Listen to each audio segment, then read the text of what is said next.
Mis amigos y mis hermanos, nos encontramos aquí para seguir estudiando el libro del Génesis. Hoy estudiaremos acerca de la caída de nuestros primeros padres y en consecuencia la caída de la humanidad. Lo primero que tenemos que decir es que Dios hizo a nuestros padres una advertencia. Lo encontramos allí en el capítulo 2, el verso 16 y 17. Vamos a leerlo. Dice así: Y mandó Jehová Dios al hombre diciendo: De todo árbol del huerto podrás comer, pero del árbol del conocimiento del bien y del mal no comerás, porque el día que de él comieres ciertamente morirás. Aunque nuestros primeros padres debían conocer el bien, no debían conocer el mal. La advertencia alertó sobre las consecuencias de la desobediencia, que era la muerte. Y al mismo tiempo, esta amonestación ponía a prueba la obediencia del ser humano. ¿Cómo fue que caímos? Bueno, en el capítulo 3 del Génesis, el verso 1 dice así: La serpiente era más astuta que todos los animales del campo que Jehová Dios había hecho. Y dijo a la mujer: ¿Con que Dios os ha dicho, no comáis de ningún árbol del huerto? ¿Qué serpiente es esta? El libro del Apocalipsis nos lo aclara. Allí en el capítulo 12, el verso 9 dice así: Y fue lanzado fuera el gran dragón, la serpiente antigua que se llama Diablo y Satanás, el cual engaña al mundo entero. En el tiempo en que se escribió el Génesis, era muy fácil identificar el asunto de la serpiente, porque las culturas de ese entonces, la cultura mesopotámica, la egipcia y en futuro luego la griega, la serpiente era el símbolo del mal que siempre se oponía a los dioses de la creación. Pero aquí vemos algo. El enemigo tomó a la serpiente y usó estrategias para engañar. Primero usó un animal muy hermoso, como era la serpiente cuando Dios la creó originalmente. Luego usó el don del habla y luego usó preguntas para confundir. Y lo más triste es que usó lo que Dios había dicho y lo transgiversó. Es decir, desde el principio el enemigo usó la mentira y el engaño, un sofisma. Y bueno, ¿qué ocurrió luego? Cuando la Biblia habla del diablo, no habla de que es algo abstracto, no habla de que es algo retórico, no habla de que es la parte oscura del ser humano. No, la Biblia lo muestra como un ser real y como el archienemigo de Dios. Dios le había dicho a nuestros primeros padres que no comieran de ese árbol. Mira algo aquí que es importante que destaquemos. Dios le dice, aquí tenemos el verso 2, 7, si desobedece, la consecuencia será la muerte. Y el enemigo, en el 3, 4, le dice, si desobedecen, no morirán. En este otro versículo, Dios les prohíbe comer el fruto. Y el enemigo, en el capítulo 3, verso 6, le dice que si comen, serán como Dios. La inmortalidad del alma y el ser igual a Dios convencieron a Eva para desobedecer. La codicia apareció y la codicia pues puso al yo primero. Veamos lo que dice el capítulo 3, verso 6, hablando de Eva. Al ver la mujer que el árbol era bueno para comer, agradable a los ojos y deseable para alcanzar la sabiduría, tomó de su fruto y comió, y dio también a su marido, el cual comió al igual que ella. Al codiciar, Eva se puso en un terreno que la colocaba en desventaja. Y algo que comenzó a hacer fue ella decidir qué era lo bueno y qué era lo malo. Porque ella vio que el árbol era bueno para comer. ¿Te acuerdas? Cuando Dios creó el mundo, dice, creó Dios la luz y vio que era buena, porque Dios sabe lo que es bueno. Cuando nuestros primeros padres se colocaron en el terreno prohibido, sus mentes se ofuscaron, se nublaron y ellos decidieron qué cosa era buena, qué cosa era mala. Reemplazaron a Dios. La mentira del diablo, la inmortalidad y el ser igual a Dios fue propio de las culturas que ya nombramos anteriormente, la mesopotámica, la egipcia y luego la griega. Tanto así que muchos de sus gobernantes decidieron ser adorados como Dios. ¿Sí? Hoy muchas religiones cristianas aceptan la inmortalidad del alma. Es decir, que aceptan la mentira, la primera mentira que se dijo en esta tierra. No moriréis. El sofisma del enemigo, muchas iglesias lo creen. Y entonces hablan de un purgatorio, hablan de que van al cielo. No, la Escritura dice que moriríamos, e iríamos al polvo de la tierra. La cultura en que vivimos hoy da por sentado la inmortalidad del alma y colocando ese concepto en su filosofía, así han guiado muchas cosas. Vemos películas, vemos filósofos que están convencidos de eso, de que el hombre es inmortal. ¿Se dan cuenta? Bueno, ¿qué otra cosa ocurrió? Cuando nuestros primeros padres fueron engañados y Eva fue engañada y después Adán voluntariamente decidió desobedecer, todo cambió. Miren lo que dice el capítulo 3, los versos 9 y 11. Lo que ocurrió con nuestros padres cuando ellos desobedecieron. Lo primero que dice allí el 9 es: pero Jehová Dios llamó al hombre y le preguntó, ¿dónde estás? Él respondió, oí tu voz en el huerto y tuve miedo porque estaba desnudo, por eso me escondí. Entonces Dios le preguntó, ¿quién te enseñó que estabas desnudo? ¿Acaso has comido del árbol del cual yo te mandé que no comieras? Vaya complicación. Al desobedecer nuestros primeros padres, perdieron la gloria de Dios que los cubría. Y ahora descubrieron que estaban desnudos. Y ellos hicieron algo. Crearon delantales de hojas de higuera para cubrirse. Comenzaron a reemplazar a Dios. Dios había creado y ahora ellos comenzaban a crear. Es decir, tomaron el conocimiento para decidir qué cosa era buena, qué cosa era mala. Las preguntas que Dios les hizo, se las hizo para que ellos descubrieran lo que habían hecho, para que fueran conscientes, para que se arrepintieran y volvieran a Él, para que pudiesen ser perdonados y restaurados. Pero ya el problema estaba listo.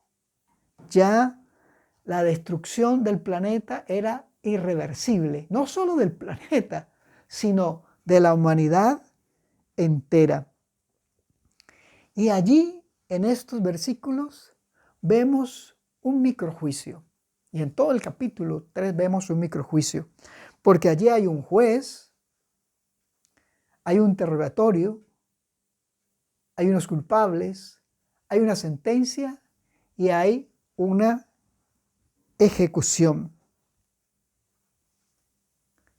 Cuando Dios les pregunta a ellos, Adán dice, cuando Dios les pregunta, ¿por qué hiciste esto? Adán dice, la mujer que me diste. Es decir, Adán culpa a Dios. Y cuando Dios le pregunta a Eva qué fue lo que hizo, ella dice, la serpiente. En conclusión, si no hubiese hecho la serpiente, yo no habría pecado. Mire usted que la desobediencia a Dios causó el quiebre de la relación entre el hombre y Dios, pero también entre el hombre y la mujer. El engaño de Satanás puso falsas esperanzas y encegueció la mente de nuestros primeros padres para que ellos determinaran que algo era correcto cuando era malo.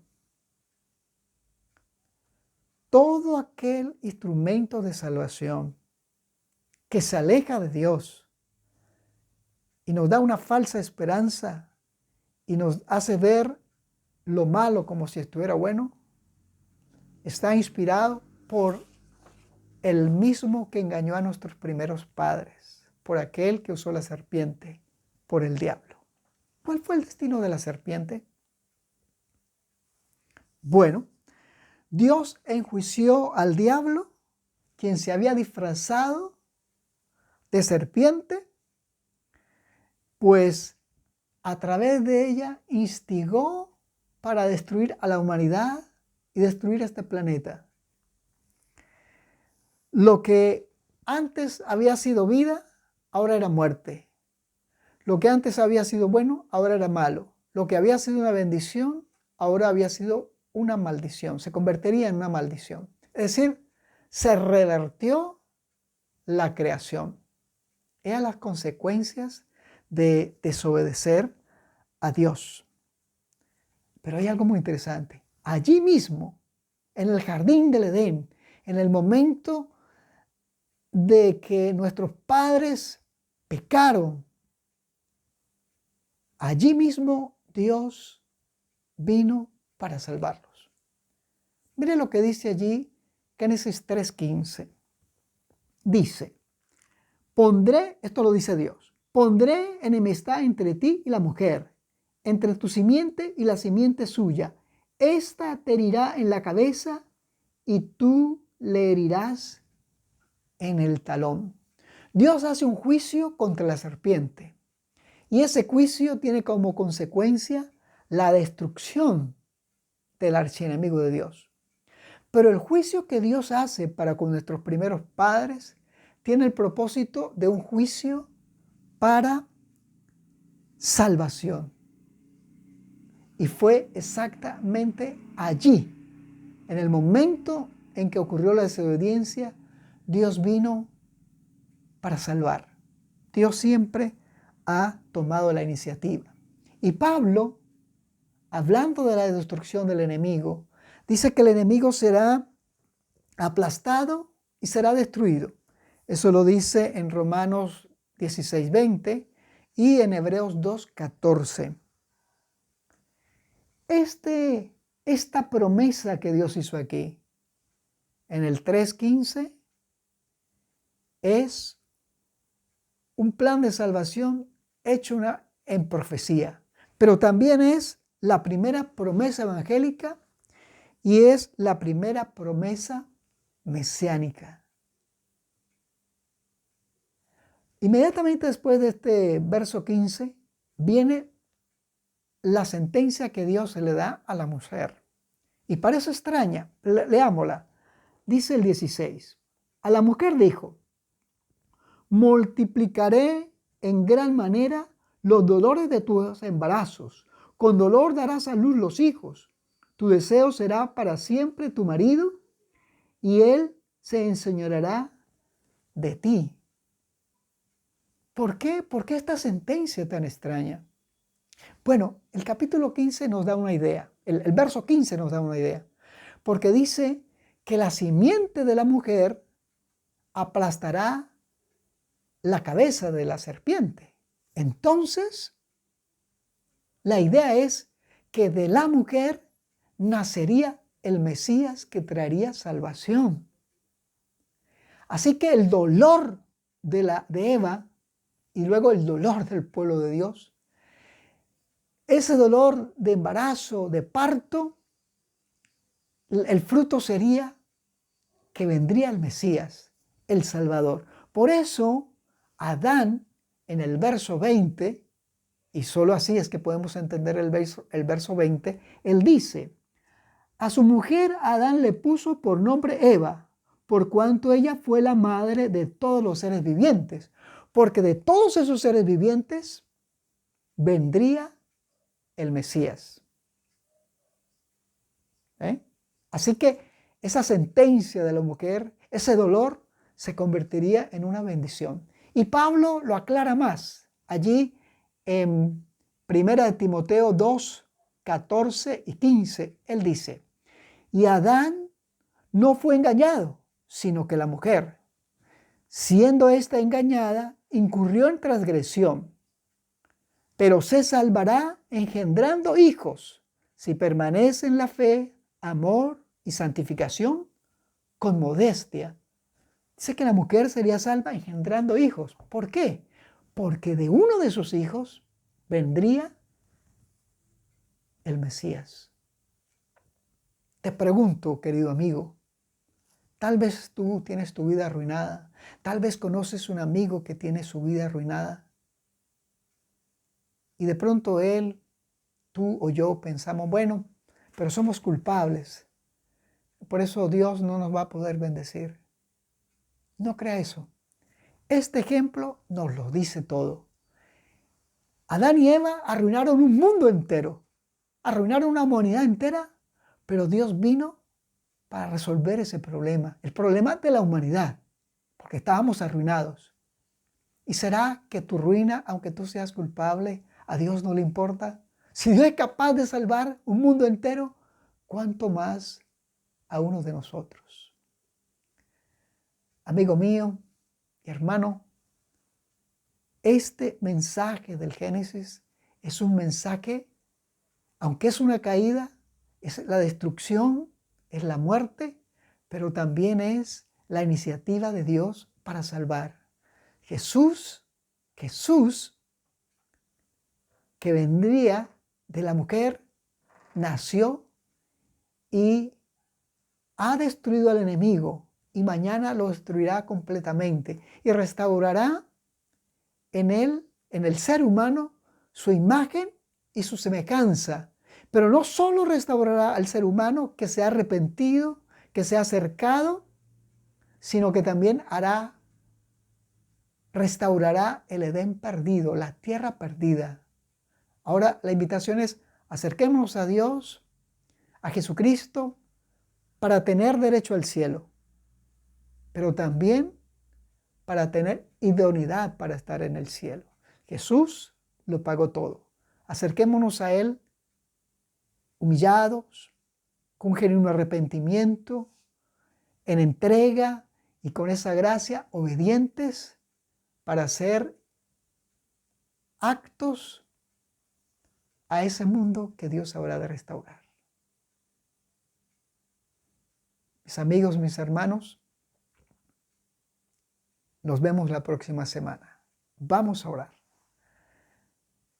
Querido Padre Celestial, gracias porque nosotros como humanos que nos metimos en este problema y que destruimos el mundo, tú en Jesucristo nos has dado salvación. En Él has destruido al enemigo y mañana lo destruirás completamente. Toma nuestros corazones. Queremos recibir tu gracia que nos da derecho al cielo. Queremos recibir tu gracia que nos hace idóneos. Queremos recibir esa gracia para que nos ayudes a obedecer en amor. Lo pedimos en nuestro Señor Jesucristo. Amén.